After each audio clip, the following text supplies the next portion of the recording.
Assalamualaikum warahmatullahi wabarakatuh. Saya Khalida Zia dengan NPM 602-321-0031. Pada kesempatan ini, saya akan memaparkan mengenai metode Assessment Center. Dalam presentasi ini, saya akan menjelaskan mulai dari pengertian, kegunaan, bagaimana cara mengukur kompetensi, metode yang digunakan, hingga contoh penerapannya dalam organisasi. Pada slide ini terlihat bahwa Assessment Center terdiri dari beberapa komponen utama, yaitu tes, simulasi, wawancara, dan observasi.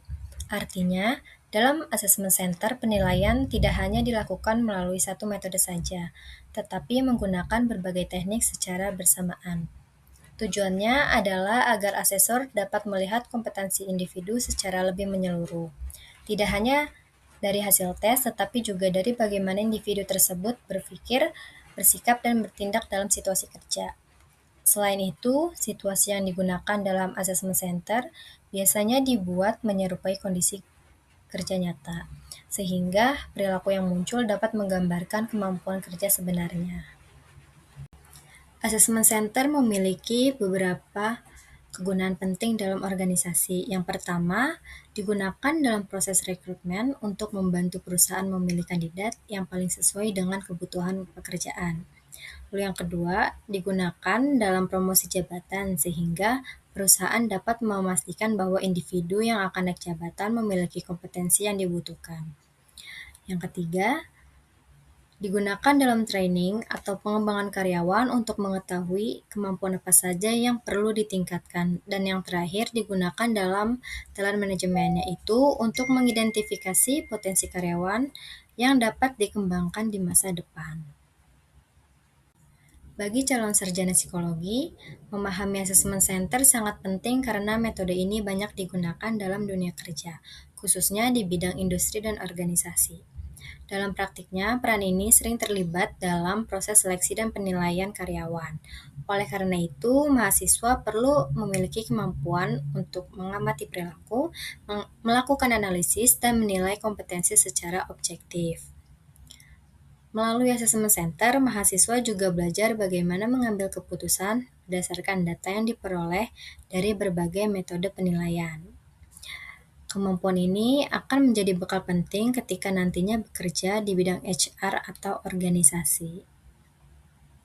Dalam Assessment Center, kompetensi diukur melalui beberapa tahapan yang terstruktur. Yang pertama, organisasi menentukan kompetensi yang ingin dinilai, misalnya leadership, komunikasi, atau kemampuan memecahkan masalah. Setelah itu, peserta diberikan berbagai simulasi atau tugas yang dirancang untuk memunculkan perilaku sesuai dengan kompetensi tersebut. Selama proses berlangsung, asesor akan melakukan observasi terhadap perilaku peserta. Observasi ini tidak dilakukan secara sembarangan, tetapi berdasarkan indikator perilaku yang sudah ditentukan sebelumnya. Kemudian, hasil observasi tersebut akan dinilai dan seluruh hasil dari berbagai metode akan digabungkan atau diintegrasikan. Dengan cara ini, penilaian menjadi lebih objektif dan akurat karena tidak hanya bergantung pada satu metode saja. Assessment Center terdapat beberapa metode utama yang digunakan untuk menilai kompetensi individu. Metode tersebut antara lain intra-exercise, role-play, case study, leaderless group discussion atau LGD, serta wawancara berbasis kompetensi. Selain itu, Assessment Center juga dapat dilengkapi dengan tes psikometri seperti tes intelijensi dan tes kepribadian.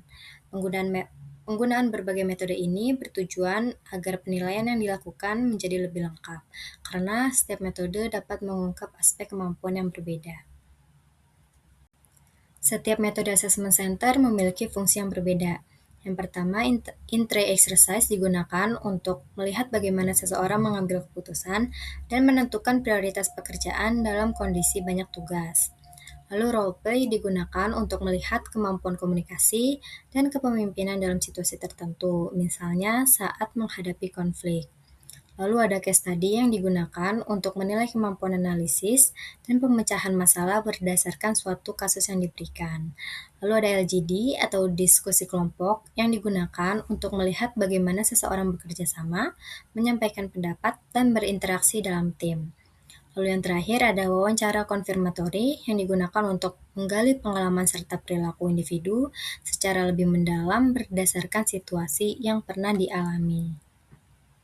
Lalu selanjutnya ada contoh kasus. Sebuah perusahaan ingin merekrut seorang manajer. Posisi ini membutuhkan kompetensi yang cukup kompleks seperti kemampuan memimpin, mengambil keputusan, dan berkomunikasi dengan tim. Untuk memastikan kandidat yang dipilih benar-benar sesuai, perusahaan menggunakan assessment center. Lalu peserta akan mengikuti berbagai tahapan seperti in-try exercise, diskusi kelompok atau LGD, role play, serta wawancara. Selama proses tersebut, asesor akan mengamati perilaku peserta dalam setiap situasi. Setelah itu, seluruh hasil penilaian akan digabungkan untuk menentukan kandidat yang paling sesuai dengan kebutuhan organisasi. Dengan cara ini, keputusan yang diambil menjadi lebih objektif karena didasarkan pada berbagai sumber penilaian.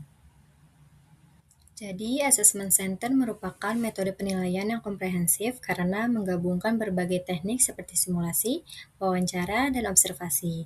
Metode ini mampu memberikan gambaran yang lebih akurat mengenai kompetensi individu dalam konteks dunia kerja.